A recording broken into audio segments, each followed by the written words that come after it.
ಇವತ್ತು ಬಹುತೇಕ ಎಲ್ಲರೂ ಸದಾ ಬ್ಯುಸಿಯಾಗಿರ್ತಾರೆ. ಆದ್ರೆ ನಿಜವಾದ ಅರ್ಥದಲ್ಲಿ ಪ್ರೊಡಕ್ಟಿವ್ ಆಗಿರೋರು ತುಂಬಾನೇ ವಿರಳ ಅಂತ ಹೇಳ್ಬಹುದು. ಪ್ರತಿಯೊಂದು ಸೆಕೆಂಡಿಗೂ ನಮ್ಮ ಗಮನವನ್ನ ಕಸಿದುಕೊಳ್ಳುವಂತಹ ಈ ಜಗತ್ತಿನಲ್ಲಿ ಏಕಾಗ್ರತೆಯಿಂದ ಕೆಲಸ ಮಾಡೋದು ಅಂದ್ರೆ ಈ ಡೀಪ್ ವರ್ಕ್ ಅನ್ನೋದು ನಿಜಕ್ಕೂ ಒಂದು ಸೂಪರ್ ಪವರ್. ಈ ವಿಶ್ಲೇಷಣೆಯಲ್ಲಿ ಇದರ ಬಗ್ಗೆ ಆಳವಾಗಿ ತಿಳಿಯೋಣ. ಫೋನ್ ಒಮ್ಮೆ ವೈಬ್ರೇಟ್ ಆಗುತ್ತೆ, ತಕ್ಷಣ ನಾವು ಅದನ್ನ ನೋಡ್ತೀವಿ ಅಲ್ವಾ? ಇದು ಮೇಲ್ನೋಟಕ್ಕೆ ತುಂಬಾ ಸಾಮಾನ್ಯ ಅನ್ಸ್ಬಹುದು. ಆದ್ರೆ ಈ ಒಂದು ಸಣ್ಣ ವೈಬ್ರೇಷನ್ ನಮ್ಮ ಗಮನವನ್ನ ಹೇಗೆಲ್ಲ ತುಂಡು ತುಂಡಾಗಿ ಒಡೆಯುತ್ತೆ ಅನ್ನೋದರ ಮೊದಲ ಹೆಜ್ಜೆ ಇದು. ಒಂದು ಇಮೇಲ್ ಬರುತ್ತೆ, ಸ್ಕ್ರೀನ್ ಮೇಲೆ ಪಾಪಪ್ ಆದ ತಕ್ಷಣ ನಾವೇನ್ ಮಾಡ್ತೀವಿ? ಕೆಲಸ ಮಾಡ್ತಿದ್ದ ಟ್ಯಾಬ್ ಬಿಟ್ಟು ಬೇರೊಂದು ಟ್ಯಾಬ್ಗೆ ಜಿಗಿದ್ಬಿಡ್ತೀವಿ. ಹೊಸ ನೋಟಿಫಿಕೇಷನ್ಗಳಿಗೆ ನಾವು ಕೊಡುವ ಈ ತಕ್ಷಣದ ಪ್ರತಿಕ್ರಿಯೆ ಇದೆಯಲ್ಲ, ಅದು ನಮ್ಮನ್ನ ನಮ್ಮ ಅಸಲಿ ಕೆಲಸದಿಂದ ನಿಧಾನವಾಗಿ ದೂರ ತಳ್ಳುತ್ತೆ. ಮತ್ತೆ ಇನ್ನೊಂದು ನೋಟಿಫಿಕೇಷನ್ ಸೌಂಡ್. ಡಿಜಿಟಲ್ ಲೋಕದ ಈ ಅಡಚಣೆಗಳು ಎಷ್ಟು ನಿರಂತರವಾಗಿರುತ್ತವೆ ಅಂದ್ರೆ ಅವು ಒಂದರ ಮೇಲೊಂದು ಸೇರ್ಕೊಳ್ತಲೇ ಇರ್ತವೆ. ಇದರಿಂದ ಹೊರಬರೋದು ಅಷ್ಟು ಸುಲಭವಲ್ಲ. ಈ ಸಣ್ಣ ಸಣ್ಣ ಕ್ಷಣಗಳು ಹೇಗೆ ಒಟ್ಟುಗೂಡುತ್ತವೆ ಅಂದ್ರೆ ನಮ್ಗೆ ಅರಿವಾಗುವ ಮುನ್ನವೇ ನಮ್ಮ ಇಡೀ ದಿನ ಈ ಸೂಕ್ಷ್ಮವಾದ ಗೊಂದಲಗಳಲ್ಲೇ ಕಳೆದು ಹೋಗಿರುತ್ತೆ. ಅರ್ಥಪೂರ್ಣವಾಗಿ ಏನನ್ನಾದರೂ ಸಾಧಿಸಬೇಕು ಅನ್ನೋ ಗುರಿ ಈ ನೋಟಿಫಿಕೇಷನ್ಗಳ ಸದ್ದಿನಲ್ಲಿ ಸಂಪೂರ್ಣವಾಗಿ ಕಣ್ಮರೆಯಾಗುತ್ತೆ. ವಿಭಾಗ 1: ಗೊಂದಲದ ಸಾಂಕ್ರಾಮಿಕ. ನಮ್ಮ ಗಮನವನ್ನ ಆಧುನಿಕ ತಂತ್ರಜ್ಞಾನ ಹೇಗೆ ಆಪೋಷಣ ತಗೊಳ್ತಿದೆ ಅಂತ ಈಗ ನೋಡೋಣ. ಇಂದಿನ ಜ್ಞಾನಾಧಾರಿತ ಉದ್ಯೋಗಿಗಳು ತಮ್ಮ ವಾರದ 60%ಕ್ಕೂ ಹೆಚ್ಚು ಸಮಯವನ್ನ ಕೇವಲ ಇಮೇಲ್, ಮೆಸೇಜಿಂಗ್ ಮತ್ತು ಇಂಟರ್ನೆಟ್ ಹುಡುಕಾಟದಲ್ಲೇ ಕಳೆಯುತ್ತಿದ್ದಾರೆ.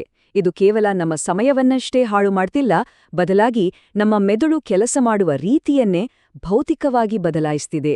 ನಮ್ಮ ಏಕಾಗ್ರತೆ ಸಣ್ಣ ಸಣ್ಣ ಚೂರುಗಳಾಗಿ ಒಡೆದು ಹೋಗ್ತಿದೆ. ವಿಭಾಗ 2: ಗಮನದ ಶೇಷದ ಸಮಸ್ಯೆ ಅಥವಾ ಅಟೆನ್ಷನ್ ರೆಸಿಡ್ಯೂ ಪ್ರಾಬ್ಲಮ್. ಇದು ತುಂಬಾ ಆಸಕ್ತಿದಾಯಕವಾಗಿದೆ, ಗಮನಿಸಿ. ಬಿಸ್ನೆಸ್ ಪ್ರೊಫೆಸರ್ ಸೋಫಿ ಲೆರೋಯ್ ಅವರ ಅಟೆನ್ಷನ್ ರೆಸಿಡ್ಯೂ ಪರಿಕಲ್ಪನೆ ಇದು. ನಾವೇನ್ ಮಾಡ್ತೀವಿ? ಒಂದು ಕೆಲಸವನ್ನ ಶುರು ಮಾಡ್ತೀವಿ, ಮಧ್ಯದಲ್ಲಿ ಯಾರದೋ ಮೆಸೇಜ್ ಬಂತು ಅಂತ ಬೇರೊಂದು ಕೆಲಸಕ್ಕೆ ಜಿಗಿತೀವಿ, ಆಮೇಲೆ ಮತ್ತೆ ಮೊದಲನೇ ಕೆಲಸಕ್ಕೆ ವಾಪಸ್ ಬರ್ತೀವಿ. ಆದ್ರೆ ಇಲ್ಲಿ ಆಗೋದೇನು ಅಂದ್ರೆ ನಮ್ಮ ಮೆದುಳಿನ ಸ್ವಲ್ಪ ಭಾಗ ಆ ಹಿಂದಿನ ಕೆಲಸದಲ್ಲಿ ಸಿಲುಕೊಂಡಿರುತ್ತೆ. ಇದು ನಮ್ಮ ಮನಸ್ಸಿನಲ್ಲಿ ಒಂದು ರೀತಿಯ ಮಾನಸಿಕ ಗೊಂದಲ ಅಥವಾ ಮೆಂಟಲ್ ಸ್ಟ್ಯಾಟಿಕ್ ಅನ್ನ ಸೃಷ್ಟಿ ಮಾಡುತ್ತೆ. ಇದರ ಹಿಂದಿನ ಜೈವಿಕ ಪ್ರಕ್ರಿಯೆ ನಿಜಕ್ಕೂ ಆಶ್ಚರ್ಯಕರವಾಗಿದೆ. ನಾವು ಏಕಾಗ್ರತೆಯಿಂದ ಒಂದೇ ಕೆಲಸವನ್ನ ಪುನರಾವರ್ತಿತವಾಗಿ ಮಾಡಿದಾಗ ನಮ್ಮ ನ್ಯೂರಾನ್ಗಳ ಸುತ್ತ ಮೈಲಿನ್ ಅನ್ನೋ ಒಂದು ಕೊಬ್ಬಿನ ಪದರ ಬೆಳೆಯುತ್ತೆ. ಈ ಪದರ ನಮ್ಮ ಮೆದುಳಿನ ಕೋಶಗಳು ಅತೀ ವೇಗವಾಗಿ ಮತ್ತು ಸ್ಪಷ್ಟವಾಗಿ ಕೆಲಸ ಮಾಡಲು ಸಹಾಯ ಮಾಡುತ್ತೆ. ಅಂದ್ರೆ ಯಾವುದೇ ಕೌಶಲ್ಯ ನಮ್ಮ ಮೆದುಳಿನಲ್ಲಿ ಭದ್ರವಾಗಿ ಬೇರೂರೋದು ಇದೇ ರೀತಿಯಿಂದ. ವಿಭಾಗ 3: ಆಳವಾದ ಕೆಲಸ ಅಥವಾ ಡೀಪ್ ವರ್ಕ್ ಹೇಗೆ ಎಲೀಟ್ ಸಾಧಕರನ್ನ ಸೃಷ್ಟಿಸುತ್ತೆ ಅಂತ ನೋಡೋಣ. ಡೀಪ್ ವರ್ಕ್ ಅನ್ನೋದರ ಅಸಲಿ ಅರ್ಥ ಏನು ಗೊತ್ತಾ? ಯಾವುದೇ ಗೊಂದಲಗಳಿಲ್ಲದ ಸಂಪೂರ್ಣ ಏಕಾಗ್ರತೆಯ ಸ್ಥಿತಿಯಲ್ಲಿ ಮಾಡುವ ವೃತ್ತಿಪರ ಕೆಲಸವಿದು. ಇದು ನಮ್ಮ ಅರಿವಿನ ಅಂದ್ರೆ ಕಾಗ್ನಿಟಿವ್ ಮಿತಿಗಳನ್ನ ವಿಸ್ತರಿಸುತ್ತೆ. ಈ ರೀತಿಯ ಕೆಲಸಗಳು ಹೊಸ ಮೌಲ್ಯವನ್ನ ಸೃಷ್ಟಿಸುತ್ತವೆ ಮತ್ತು ಇದನ್ನ ಬೇರೆಯವರು ಅಷ್ಟು ಸುಲಭವಾಗಿ ನಕಲು ಮಾಡಲು ಸಾಧ್ಯವೇ ಇಲ್ಲ. ಇದು ಒಂದು ರೀತಿಯಲ್ಲಿ ಸ್ಪರ್ಧಾತ್ಮಕ ಅಸ್ತ್ರ ಇದ್ದಾಗೆ.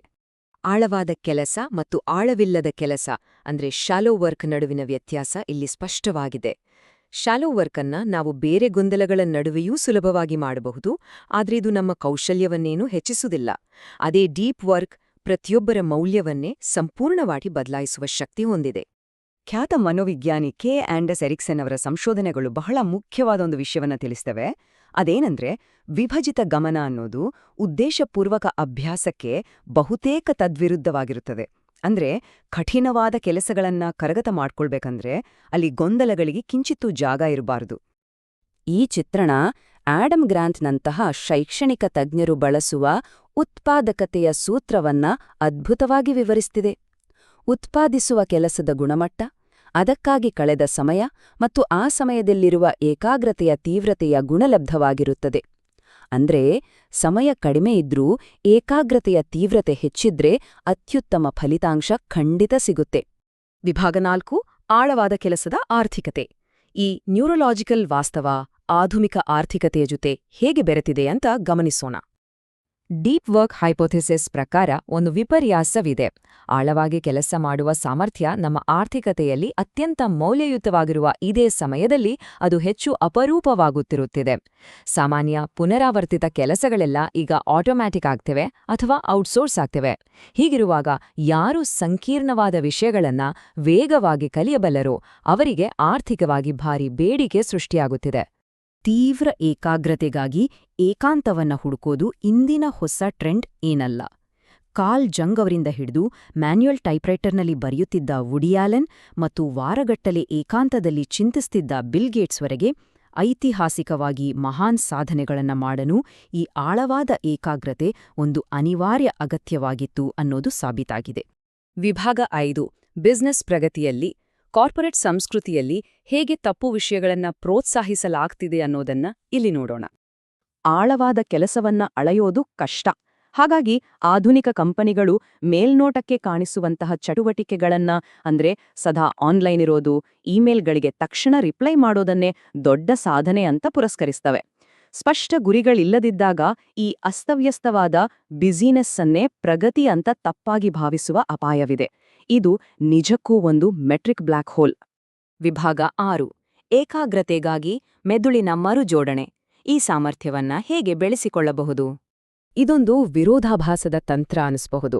ನಾವು ಸಾಮಾನ್ಯವಾಗಿ ಗೊಂದಲಗಳಿಂದ ಬಿಡುವು ತೆಗೆದುಕೊಳ್ಬೇಕು ಅಂತ ಅಂದ್ಕೊಳ್ತೀವಿ. ಆದ್ರೆ ಇಲ್ಲಿ ಹೇಳಿರೋದು ಏಕಾಗ್ರತೆಯಿಂದ ಬಿಡುವು ತೆಗೆದುಕೊಳ್ಬೇಕು ಅಂತ. ಅಂದ್ರೆ ಕೆಲಸದ ಮಧ್ಯೆ ಗೊಂದಲಗಳಿಗೆ ಜಾಗ ಕೊಡುವ ಬದಲು ಇಂಟರ್ನೆಟ್ ಅಥವಾ ಫೋನ್ ಬಳಸಲಿಕ್ಕೆ ಅಂತ ದಿನದಲ್ಲಿ ನಿರ್ದಿಷ್ಟ ಸಮಯವನ್ನ ಮೀಸಲಿಡಬೇಕು. ಉಳಿದ ಸಮಯವನ್ನ ಕಟ್ಟುನಿಟ್ಟಾಗಿ ಕೆಲಸಕ್ಕೆ ಮಾತ್ರ ಬಳಸಬೇಕು. ಸಂವಹನ ಪ್ರಾಧ್ಯಾಪಕ ಕ್ಲಿಫರ್ಡ್ ನಾಸ್ ಅವರ ಸಂಶೋಧನೆಗಳು ನಮ್ಮನ್ನ ಎಚ್ಚರಿಸ್ತವೆ. ಪ್ರತಿಯೊಂದು ಬೇಸರದ ಕ್ಷಣವನ್ನ ಸ್ಮಾರ್ಟ್ಫೋನ್ ಬಳಸಿ ನಿವಾರಿಸಿಕೊಳ್ಳುವ ಅಭ್ಯಾಸ ಇದೆಯಲ್ಲ, ಅದು ನಮ್ಮನ್ನ ಮಾನಸಿಕವಾಗಿ ದುರ್ಬಲಗೊಳಿಸ್ತೆ. ಇಂತಹ ಅಭ್ಯಾಸ ಇರೋರು ತಾವು ನಿಜಕ್ಕೂ ಫೋಕಸ್ ಮಾಡಬೇಕು ಅಂತ ಬಯಸಿದ್ರೂ ಸಹ ಅದು ಸಾಧ್ಯವಾಗದ ಸ್ಥಿತಿಗೆ ತಲುಪ್ತಾರೆ. ಅವರು ಅನಗತ್ಯ ವಿಚಾರಗಳನ್ನ ಫಿಲ್ಟರ್ ಮಾಡುವ ಸಾಮರ್ಥ್ಯವನ್ನೇ ಶಾಶ್ವತವಾಗಿ ಕಳ್ಕೊಳ್ಬಿಡ್ತಾರೆ. ಕೊನೆಯದಾಗಿ ಒಂದು ಪ್ರಚೋದನಾಕಾರಿ ಪ್ರಶ್ನೆ. ನಮ್ಮ ದೈನಂದಿನ ಅಭ್ಯಾಸಗಳು 21ನೇ ಶತಮಾನದ ಅಂತಿಮ ಸೂಪರ್ ಪವರ್ ಅನ್ನ ನಿರ್ಮಿಸುತ್ತಿವೆಯಾ, ಅಥವಾ ಅವು ನಮ್ಮನ್ನ ಈ ಜಗತ್ತಿಗೆ ಬೇಡದವರನ್ನಾಗಿ ಮಾಡುತ್ತಿವೆಯಾ? ಗದ್ದಲ ಹೆಚ್ಚಾಗುತ್ತಿರುವ ಈ ಜಗತ್ತಿನಲ್ಲಿ ನಮ್ಮ ಅರಿವಿನ ಮೌಲ್ಯದ ಭವಿಷ್ಯದ ಬಗ್ಗೆ ಗಂಭೀರವಾಗಿ ಯೋಚಿಸಬೇಕಾದ ಸಮಯವಿದು. ಈ ವಿಶ್ಲೇಷಣೆಯನ್ನ ವೀಕ್ಷಿಸಿದ್ದಕ್ಕಾಗಿ ಧನ್ಯವಾದಗಳು.